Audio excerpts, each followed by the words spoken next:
할렐루야. 다시 우리가 성탄절을 맞이하게 됩니다. 성탄의 축복이 여러분의 가정에 임하시기를 소원합니다. 구약의 모든 말씀은 오실 메시아에 대해서 증언하고 있습니다. 그래서 우리 주님도 내가 너희와 함께 있을 때에 너에게 말한 바 모세의 율법, 모든 선지자의 글, 시편에 나에 대한 말씀을 기록한 것이라고 이렇게 확인시켜 주셨습니다. 1400년 동안 구약의 모든 그 기록한 사람들이 메시아의 출생, 성격, 그리고 생애, 대속적 죽음까지 모든 것을 다 예언하신 말씀입니다. 직접적으로 예언한 것이 350번 이상 말씀하고 있습니다. 특별히 구약 성경 중에서 이사야는 예수님에 대해서 정확하게 예언을 했습니다. 그래서 이사야를 구약의 복음서다. 특별히 이사야 7장에서부터 12장까지는 이 임마누엘 서신이라 할 정도로 정확하게 예언을 해 주었습니다. 솔로몬 왕이 죽은 후에 이스라엘은 남북으로 나누어집니다. 남과 북이 나누어지면서 싸움이 자주 있었습니다. 그때 이 북이스라엘이 아람 나라와 동맹을 해가지고 유다를 침공하려고 할 때에 유다왕 아하스는 이길 힘이 없으니까 그 아수르라는 강대국을 도움을 청해서 전쟁에 나가려고 할 때에 이사야 선지자는 그러지 마라. 하나님을 의지하라. 하나님의 도움으로 우리가 이길 것이다 하는 임마누엘의 예언을 한 것이 오늘 본문의 내용입니다. 임마누엘은 하나님이 우리와 함께 하신다 하는 뜻인데, 이 하나님이 우리와 함께 하시기 때문에 이긴다는 거예요. 6절 말씀 보면 이 백성이 천천히 흐르는 실로아 물을 버리고 르신과 르말리아의 아들을 기뻐한다. 르신은 아람 왕의 이름이고 르말리아의 아들 베가는 이스라엘 왕입니다. 이 두 나라가 동맹을 해서 싸우지만은 아수르의 힘에 의해서 패망하는 것을 보고 유다는 기뻐할 것이라, 그런 말씀입니다. 천천히 흐르는 실로아의 물은 하나님의 힘이고 임마누엘의 힘이고, 연합군은 패한 이 아수르의 힘을 유브라데 강에 비유를 했습니다. 실로아 물이냐 유브라데 강물이냐. 유다 백성은 실로아 물을 버렸습니다. 실로아 물은 천천히 흐르는 시냇물이고 유브라데는 강물이기 때문에 강물이 더 위력이 있었습니다. 옛날이나 지금이나 사람들은 관심이 눈에 보이는 거, 아주 크고 위용이 있는 거, 거기에 관심이 있지 천천히 흐르는 작은 보잘것없는 것에 대해서는 관심이 없게 마련입니다. 그래서 저들은 이 유브라데 강의 힘, 이 아수르의 힘을 의지하고 나아가는 것을 우리가 볼 수 있습니다. 그런데 이사야 선지자는 당신들이 그렇게 세상의 힘을 의지하면은 결국 유다가 이 패망을 하는데, 아수르가 같이 연합하면서 연합군을 패하지만은 그 여세를 몰아서 유다에까지 오기 때문에 세상 나라를 의지하지 말라. 임마누엘 하나님을 의지하라고 하신 말씀이 바로 오늘 본문의 말씀입니다. 성탄을 다시 맞이하면서 이 세상의 힘, 보이는 크고 강한 것을 의지할 것이냐, 아니면 천천히 흐르는 이 실로아 물, 임마누엘 힘을 의지할 것이냐 선택이 중요한데, 바로 이사야는 오늘 우리들에게 세상 보이는 이 힘을 의지하지 말고 보이지 않는 하나님의 힘을 의지하고 살아가라, 그런 뜻으로 임마누엘에 대한 예언을 했습니다.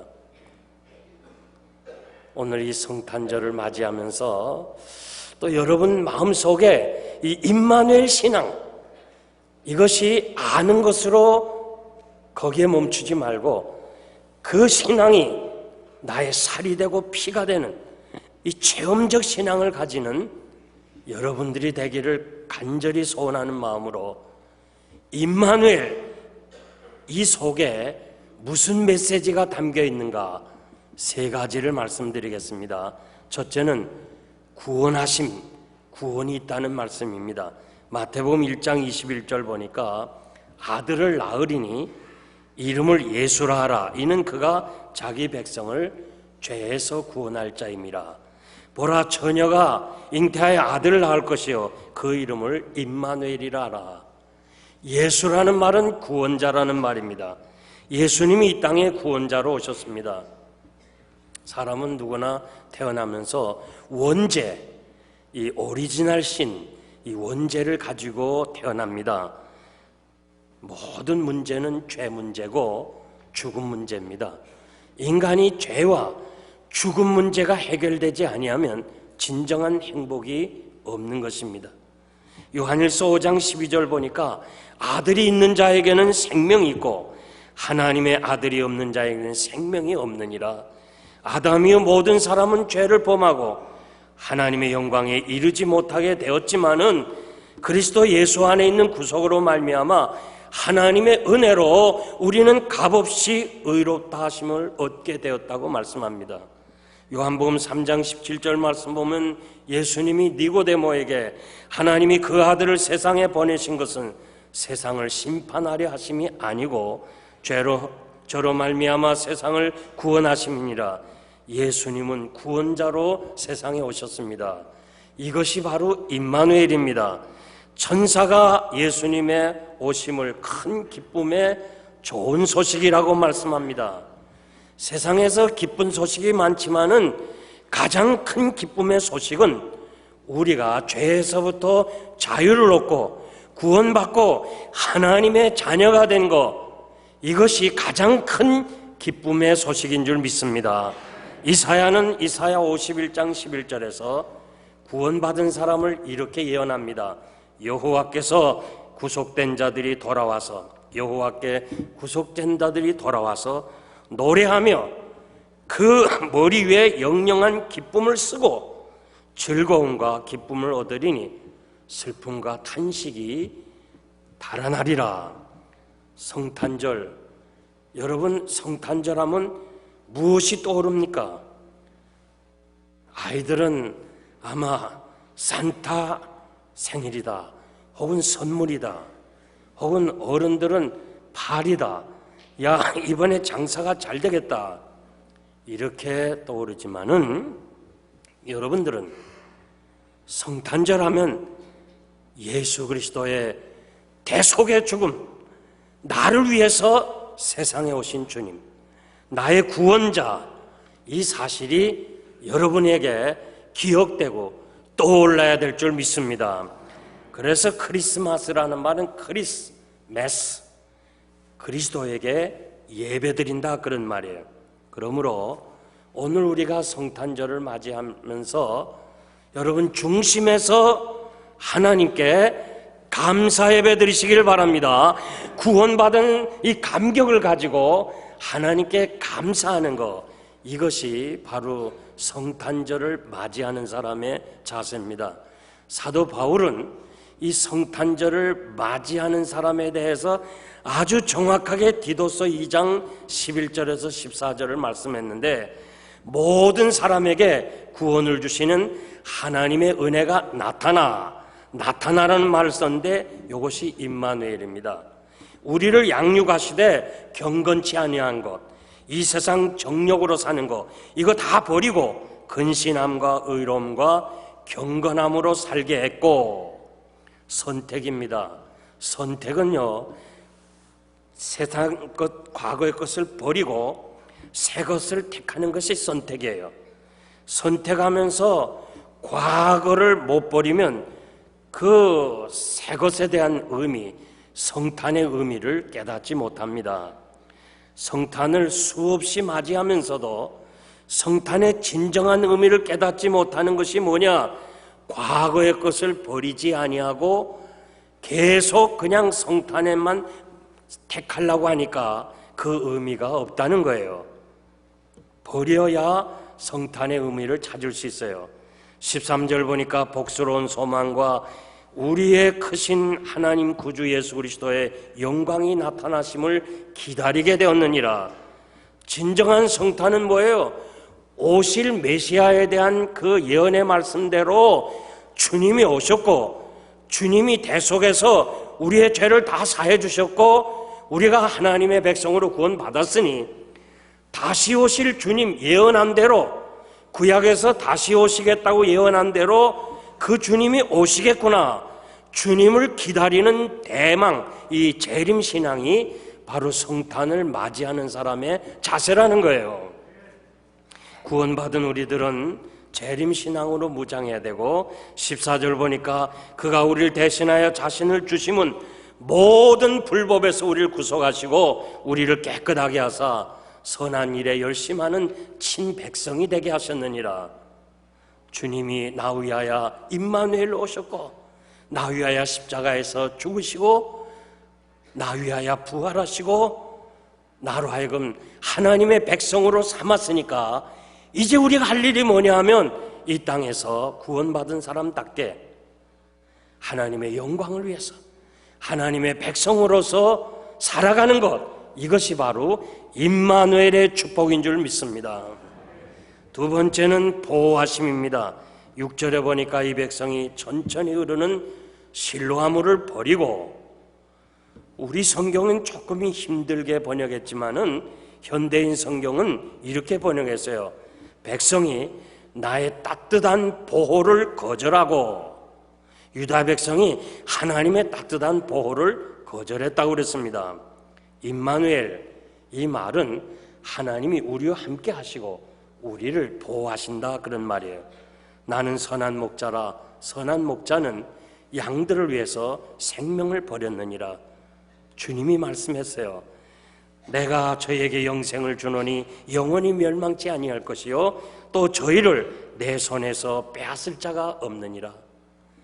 저희를 주신 내 아버지는 만유보다 크심에 아무도 아버지 손에서 빼앗을 자가 없느니라. 주님이 여러분의 구주이심을 믿으십니까? 그렇다면 주님의 손에서 아무도 빼앗을 수 없다는 거예요. 주께서 여러분들을 지켜보호하시고 인도하신다는 이 축복의 약속을 믿으시기를 바랍니다. 세상을 살면서 여러 가지 시련이 있고 어려움이 있고 환난이 있고 위험이 있습니다. 그래서 욥기 5장 7절 보니까 인생은 고난을 위해서 태어났다. 우리가 사는 것이 고난이 많다는 거예요. 다윗도 어렵고 힘들 때 여호와여 어디 계십니까? 멀리 계십니까? 어째서 숨으십니까? 내 하나님이여 어찌하여 나를 버리셨습니까? 어찌하여 나를 돕지 아니하십니까? 내 신음소리를 듣지 아니하십니까? 시편 22편 1절에서 다윗과 같은 사람도 절규하고 있습니다. 욥과 같은 의인도 고난이 너무 심해지니까 내가 앞으로 가도 하나님이 안 보이고 뒤로 가도 보이지 아니합니다. 하나님이 안 계신 것처럼 이렇게 낙심하는 모습을 봅니다. 모세도 절망합니다. 하나님, 나 이제 못하겠습니다. 홍해를 기적으로 건너고 애굽에서부터 나오게 하신 그 하나님의 역사를 체험한 모세까지도 광야에서 너무 힘들어 하나님, 나 이제 혼자 하란 못합니다. 하나님이 나와 함께 하시지 아니하시면 나 못하겠습니다. 엘리야도 갈멜산에서 아세라 선지, 바알 선지 850대 1로 싸워서 저들을 다 멸하고 나서 아합 왕의 부인 이세벨이 엘리야를 죽이겠다고 하는 이 협박 앞에 멀리 도망가서 그냥 기진맥진해서 하나님, 이제 내 생명을 좀 취하세요. 나 살고 싶지 않습니다. 이렇게 좌절한 모습을 보면서 이것이 바로 인간의 한계입니다. 왜 이렇게 하나님의 사람도 이렇게 낙심하고 좌절합니까? 전적으로 하나님을 의지하지 못해서 그래요. 100% 하나님을 신뢰하지 못해서 그래요. 우리가 신앙의 영역이 있고 세상의 영역이 있습니다. 우리 자신이 이 두 세계에서 방황할 때가 많이 있어요. 만약에 우리가 살아가는 것이 신앙의 영역 안에서만 산다면 어떠한 시련도 능히 감당할 거예요. 그러나 이 신앙의 영역과 이 세상의 영역 사이에서 방황할 때가 너무 많아요. 참신앙은 신앙의 영역 안에서 살고 이 신앙의 영역이 우리 생활의 영역을 지배하고 살아야 돼요. 세상과 교회가 연결이 되어 있는 거예요. 교회 안에서만 신앙생활하면 안 돼요. 교회 안에서만 임마누엘 신앙 가지면 안 돼요. 교회와 생활 영역이 하나가 돼야 돼요. 언제 어디서 무엇을 하든지 하나님이 나와 함께 하시고 임마누엘, 나를 보호하시고 나를 지켜주시고 나와 함께 하신다는 이 확신이 여러분들에게 있어야 돼요. 그러면 우리는 하나님의 보호하심을 느끼면서 살아갈 수 있어요. 지금 한국 교회가요, 저까지 다 귀에 들릴 정도로 이 홍해선이라는 이 전도사라는 사람이 자기가 세월호 예언을 해서 맞추었다고 그래가지고 이 전 인터넷을 통해 가지고 12월 14일에 전쟁이 난다 그래가지고 많은 사람들이 동남아로 미국으로 피난 온 것 있습니다. 다행히 12월 14일이 지나갔어요. 그런데 우리 필리핀에서 온 선교사님이 자기 옆집으로 이사 왔는데 한국서 크레딧 카드가 500만 원까지 쓸 수 있는데 전쟁 난다 하면서 500만 원 다 쓰더라는 거야. 앞으로 그 사람은 이제 한국 돌아가서 500만 원 갚으려면 힘들 거예요. 전쟁이 나니까 그냥 어차피 다 써야 된다 하면서 다 쓰더라는 거예요.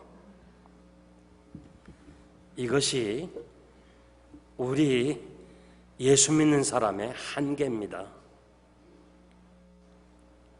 신앙의 영역을 벗어나면 우리도 똑같이 세상 사람과 같은 거예요. 얼마나 우리 주변에 위험이 많아요. 얼마 전 랜스데일에서 6명을 총기로 죽였지요. 그 사실이 방송이 됐어요. 그러면서 그 범죄자가 어떻게 할지 모르니까 집에들 다 있으라 이 방송을 조지아에 있는 제 막내딸이 듣고 엄마한테 전화를 했어요. 엄마 절대 밖을 나가지 마. 얘는 랜스데일을 잘 알고 있거든요. 이 동네니까. 엄마 절대 가지 마. 아빠도 어디 있는지 좀 연락을 하라고. 우리는요 세상에 안전한 것이 없어요. 진짜 단기 선교 갈 때도 위험해요. 정말 세상에 안전한 것이 없어요. 인질극이 있죠. 정말 그냥 집만 나서면 위험이 도사리고 있는 이때에 임마누엘 신앙이 뭐냐? 하나님이 나와 함께 하신다는 거, 하나님이 나를 보호하신다는 거. 여호와는 나의 목자가 되시니까 내가 사망의 음침한 골짜기로 다닐지라도 두려워하지 않을 것은 하나님이 나와 함께 하심이라. 이 신앙이 여러분에게 있어지기를 바랍니다. 내 영혼이 주께로 피하되 주의 날개 그늘 아래서 이 재앙이 지나가까지 피하리입니다. 피하겠습니다. 다윗은요 재앙이 올 때마다 주의 날개 그늘 아래 자기가 숨었다고 그랬습니다. 주님이 내가 암탉이 그 새끼를 날개 아래 품음같이 우리를 품을 것이라고 약속해 주었습니다. 이것이 임마누엘의 축복이에요. 룻이 이스라엘 하나님 여호와께서 그 그늘 아래 보호하심을 받기 위해서 온 너를 축복했다 하는 것처럼 하나님의 그 날개 그늘 아래 오 임마누엘이여 그의 편날개 그 하나님의 보호하심 속에 나는 살아갑니다 하고 이 확신을 가지고 사는 것, 그렇게 믿고 사는 사람에게는 오늘도 하나님이 보호하실 줄 믿습니다. 마지막으로 이기게 하시는 게 7절 보니까 내가 흉룡하고 창일한 큰 하수 곧 아수르의 왕과 그의 모든 위력으로 유다를 침입하여 목에까지 미치게 하겠다. 임마누엘이여 그의 펴는 날개가 내 땅의 편만 하리라. 지금 이사야는 유다왕 아하스에게 얘기합니다. 당신이 세상에 보이는 힘, 그 아수르의 힘을 의지해가지고 전쟁에 나가지만은 마치 그 강물이 홍수가 돼서 내 목에 차는 것처럼 그들이 너를 해칠 것이라는 거예요. 임마누엘의 편날개를 의지하라는 거예요. 임마누엘의 하나님만이 당신의 보호자가 되고 이기게 하는 것이지 세상의 힘이 당신을 도와주지 않는다고 그렇게 말씀한 대로 결국 이 아수르는요 전쟁에 나가서 이긴 것을 근거로 해서 유다에까지 침입을 해서 예언자의 말씀대로 유다의 모든 것을 다 뺏어가는 거예요. 그것이 우리가 역대하 28장의 그 사실을 다 볼 수 있습니다.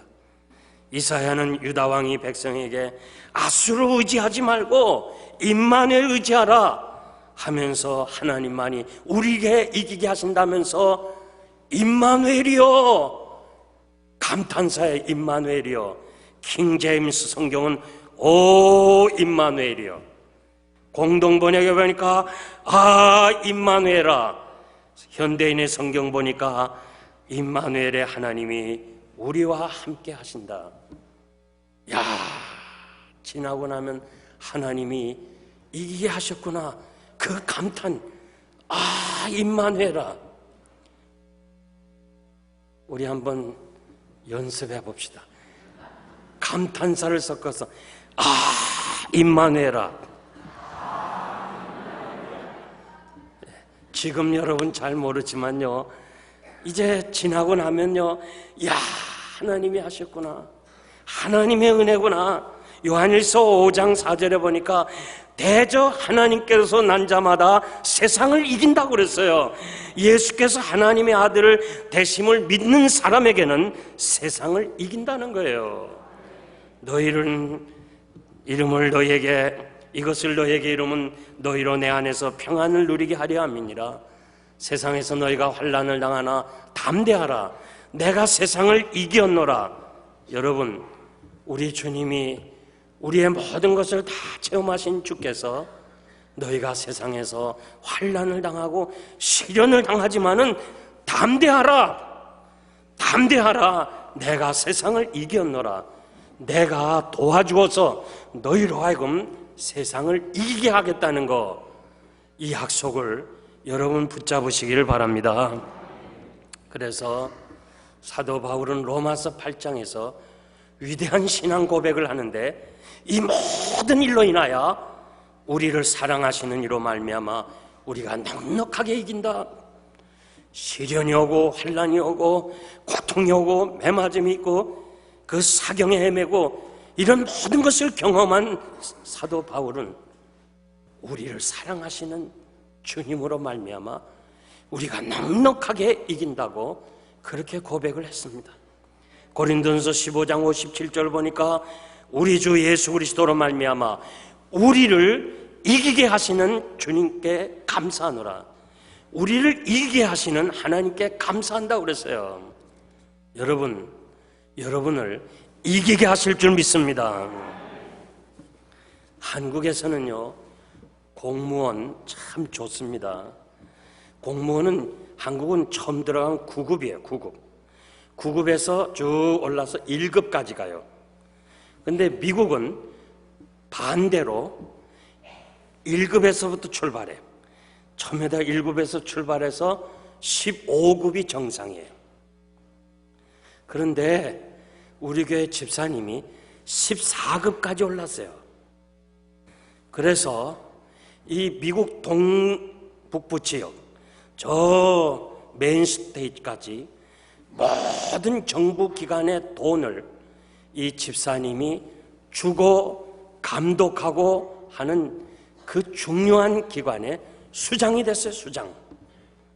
제가 알기로도요, 물론 제가 모르는 사람도 많지만 한국 교포로서 이렇게 미국 공무원의 14급까지 가서 최고의 정상에 올랐다는 건 정말 자랑스러운 거예요. 그래서 이 집사님이, 목사님, 내가 새해부터 이 수장이 되는데 너무 두려우니까 목사님이 내 사무실에 오셔서 좀 축복 기도해주고 감당할 수 있도록 기도해달라. 그래서 제가 처음으로 정부 기관에 갔잖아요. 그 오피스에 가서 그 집사님을 위해서 간절히 기도해 주면서요, 정말 제가 자랑스러웠어요. 어떻게 한국인으로서 수백억 불을 가지고 미국 정부 전 정부 기관에다가 나누어 주고, 그리고 그 잘 집행됐나 안 됐나를 검사하는 최고의 수장에 올랐단 말이에요. 그러니까 파워가 대단한 거예요.